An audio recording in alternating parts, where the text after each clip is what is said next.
After months of negotiations, President Trump puts the newly passed stimulus bill in doubt. I am asking Congress to amend this bill. But waiting a little longer for help could mean you'll get more. Increase the ridiculously low $600 to $2,000. And lawmakers have to move fast if they don't want to start from scratch in the new year.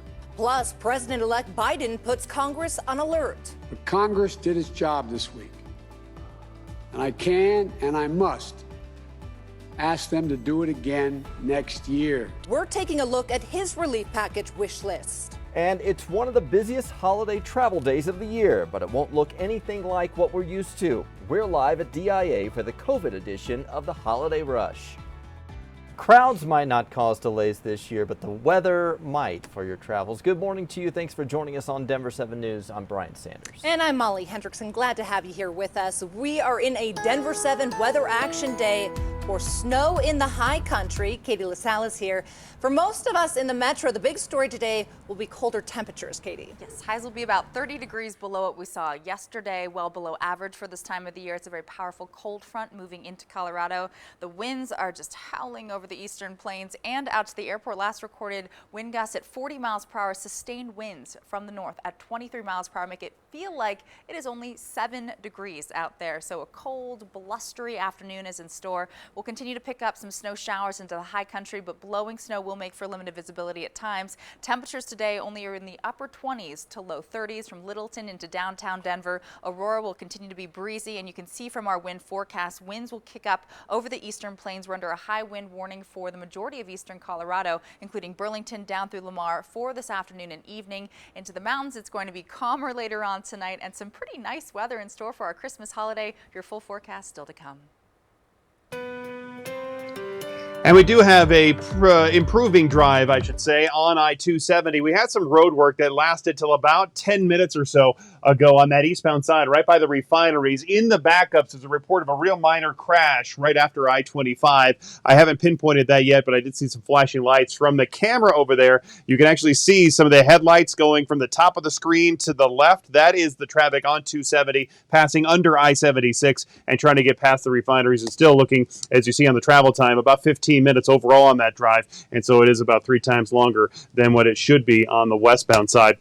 The drive out to the west is still a bit of a snowy mess for us. Still looking at over an hour, between an hour and a half between Golden and Silverthorne. If you wanted to use 285, you can use that as well, but we have some chain and traction laws up that way, including over Kenosha Pass. As you take a look there at I-70 at Loveland Pass, Loveland Pass is closed down right now because of those adverse driving conditions.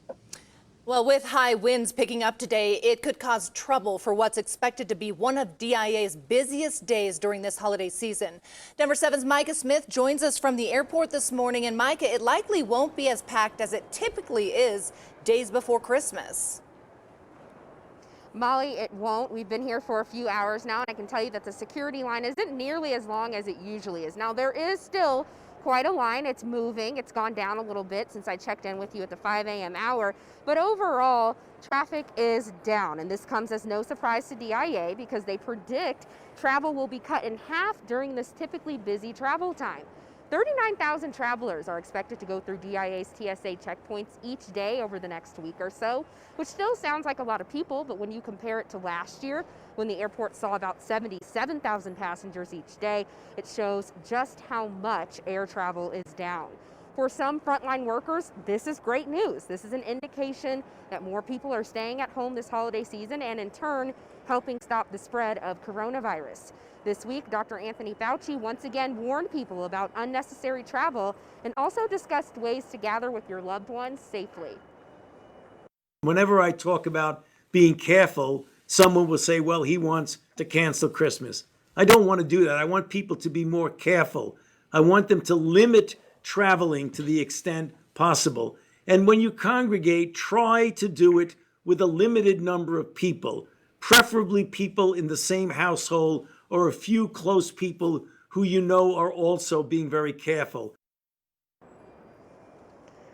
Fauci also had a pretty scary warning and said we could experience a superimposed surge on top of the current surge if Americans don't avoid large indoor gatherings and stop traveling unless it's absolutely necessary. And I'm going to add to that advice. If you do have to come to the airport, make sure you're observing social distancing. There are markers on the floor, but a lot of people are not following those markers, and make sure you're wearing that mask properly. Reporting live, Micah Smith, Denver7. Yeah, that's tough to do sometimes at DIA. Thank you, Micah. Most Coloradans are skipping holiday travel altogether. AAA Colorado predicts about 3/4 of the state will simply stay put.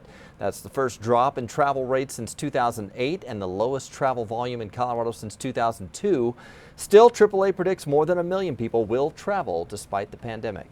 Breaking news, the U.S. government just secured access to another 100 million doses of Pfizer's coronavirus vaccine. That brings the total to 200 million. CNBC reports the additional doses will be delivered by the end of July. Now to that shocking announcement by the president on Twitter overnight, putting the COVID relief package in limbo. President Trump is asking Congress to rework the pandemic aid bill passed Monday and increase the direct stimulus payments to you. ABC's Faith ABUBEY is in Washington as Democrats quickly jump on board.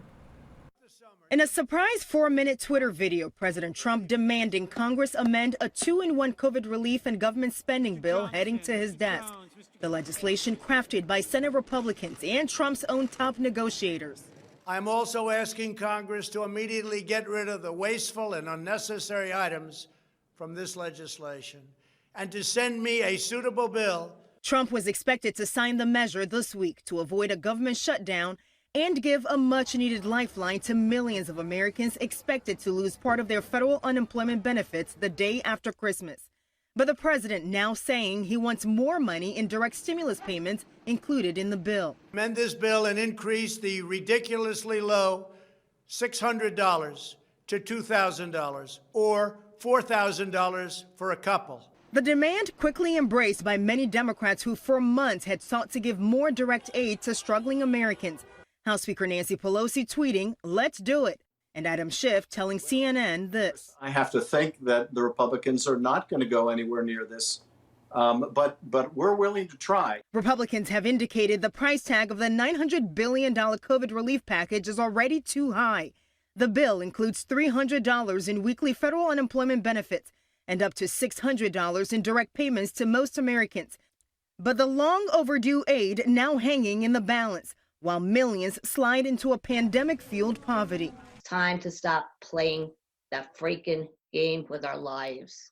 People are dying. They're being evicted from their houses. They're losing everything. It's unclear whether President Trump actually plans to veto the bill once it arrives on his desk. If he refuses to sign it, it would become law after 10 days. If he vetoes it, Congress could override it. Faith ABUBEY, ABC News, Washington. And also today, President Trump is expected to take action on a sweeping defense bill passed last week. It is the deadline to sign or veto, which he has threatened to do because of certain provisions. The sticking points right now are efforts to rename military installations with Confederate names and protections for social media companies.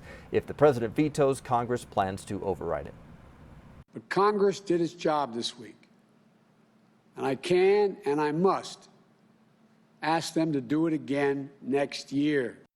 President-elect Joe Biden laid out some of the key relief items he wants to see Congress pass once he takes office. His wish list includes direct payments, funding for vaccine distribution, and aid for state and local governments, something nixed from the current bill. Biden will also consider an extension to the eviction and foreclosure moratoriums and extend unemployment benefits.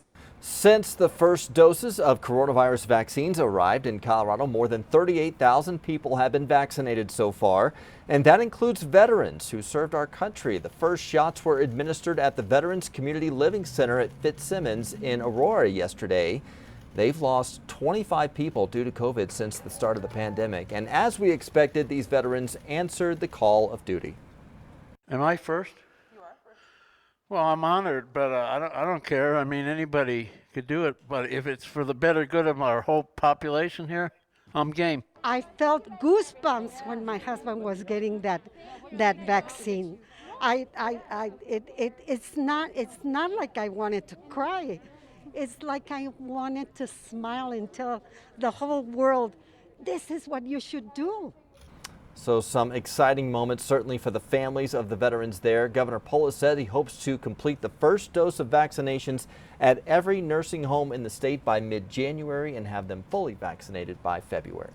As the U.S. takes on the largest mass vaccination effort in history, a new survey shows Americans are warming up to the idea of getting the shot.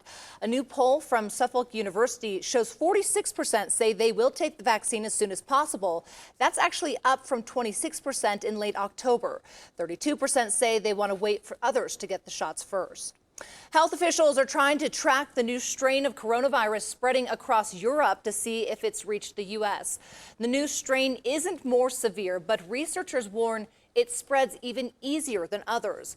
In New York, where dozens of international flights arrive daily, health officials have tested about 4,000 samples for the variant, and fortunately, none has come back positive. Well, the windy conditions today could delay some coronavirus testing. Jefferson County Public Health says the testing site at the fairgrounds will open at 9 today and close at 3. And this is your last chance to get a free community test before they close across the state for Christmas Eve and Christmas Day. So if you need one before they reopen, be sure to contact your healthcare provider.